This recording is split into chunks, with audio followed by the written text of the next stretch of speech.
They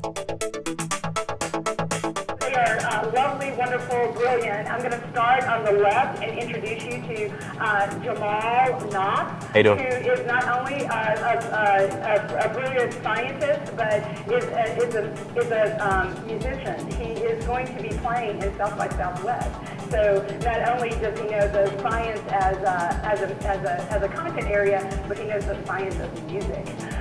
In the middle here, you have Mackenzie Whiting. Hello, Mackenzie. Who is an outstanding volleyball player too, and so you'll be talking to her. So she does athletics and academics really well.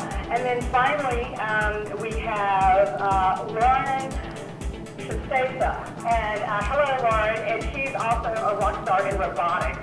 So I'm going to take it from here, and I have a couple of questions for them, but we're going to let them talk through the projects that they're working on over there at Akins. So good morning. How you doing? Good morning. Good morning. Great. So we'll turn it over to you because you're the star of the show now. All right. So I guess I'll start it off. Today, here with me today, I have our Puzzle Cube project, which is our introductory project for our Internet Engineering Design classes.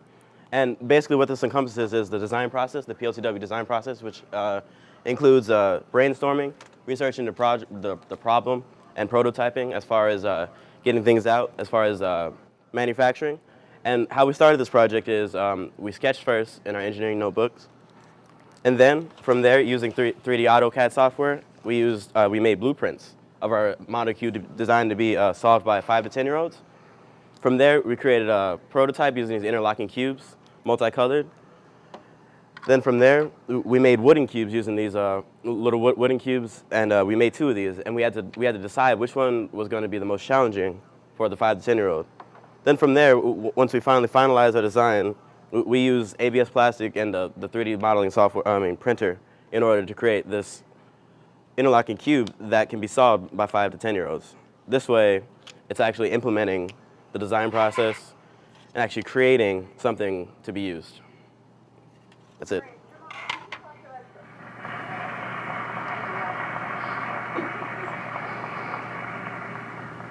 Jamal, I don't know if you heard that, but we were clapping for you. Did you hear that? Yeah, I heard that. Okay, great. So can you just tell us a little bit about why you decided to participate in Project Lead the Way? Well, I decided to do this because I enjoy the engineering aspect. I enjoy hands-on learning and coming in, being able to come every day with my friends and actually be able to use my creativity in order to create something that can be manufactured and used that's actually useful to the world. And it's actually, I'm a very visual person, so it just makes a lot of sense for me to be here because it's a very tangible place to be. One thing that makes math classes and science classes different from Project Lead the Way is that it has enabled us and a lot of students to actively put in our knowledge of those classes into things like automated engineering, civil engineering, robotics engineering, and many more things that are going to be coming to the STEM program. One thing I enjoy is that I don't just sit there and process logarithm equations or anything like that, but I actually get to physically build and use troubleshooting techniques to overcome challenges that typically I'm not used to facing every day. But here in Project Lead the Way, it's preparing me to overcome these challenges and also expand my growth in technology. And here behind me, Jamal and I are going to show an example of us some of us program these automated robots in order to, ready? 1, 2, 3. In order to, just learn how to work with these sorts of things that usually we wouldn't get to do.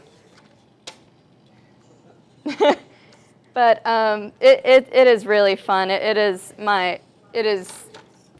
There's something different going on every day that inspires us to come to school again, and I just have so much fun. I come here super early, I leave here super late, and going home with knowledge and telling my parents that, hey, I got to learn how to make a concrete slab in architecture today, and my folks are like, we didn't have that in high school.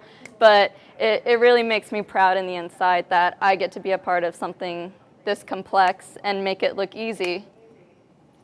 And so at this point, what career interests you the most? Like, where were you maybe when you started school at Akins, and were you really thinking about careers? And now, what do you feel like your options are today?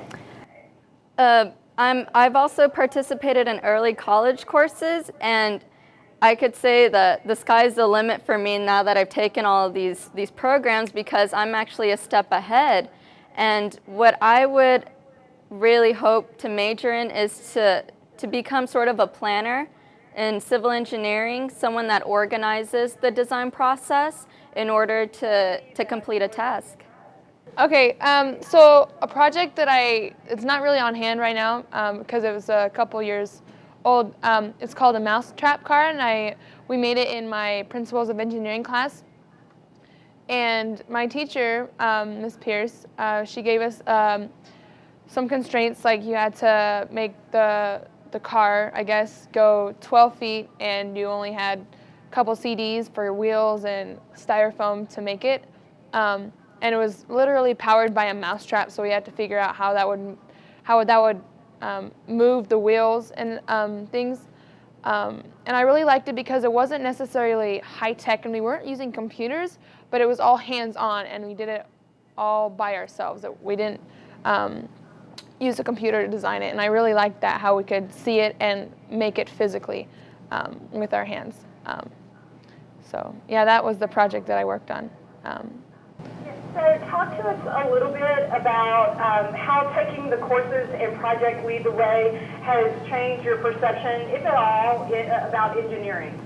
Okay, so before taking PLTW classes, I didn't really know what engineers really did besides, punching in numbers and calculators and, doing math problems all day or anything. But after taking my Intro to Engineering Design class and my Principles of Engineering class, it helped me understand more that engineers do much more than that, and they don't just deal with numbers all day. And I mean, there's obviously math involved, but it's a lot of hands-on things, and you can deal with the computer. And yeah, it's really changed what I think, and I think that engineers would more deal with more hands-on things than just calculators and math problems and things.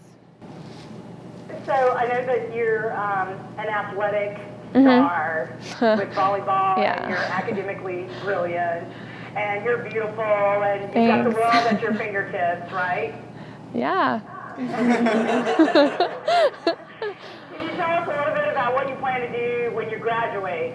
Okay, so when I graduate, I really hope to get a scholarship because my parents want me to become more independent, so they're wanting me to help pay for my own college. So I hope to get a scholarship and then and get at least my undergraduate in engineering because I don't know if I'm going to do that for the rest of my life. I think it's fun right now, but I just want to be prepared. So I'm planning on getting my undergraduate, at least my undergraduate in engineering, and then use that basis and incorporate it into whatever I study into college. We just wanted to say thank you again. We really appreciate your time.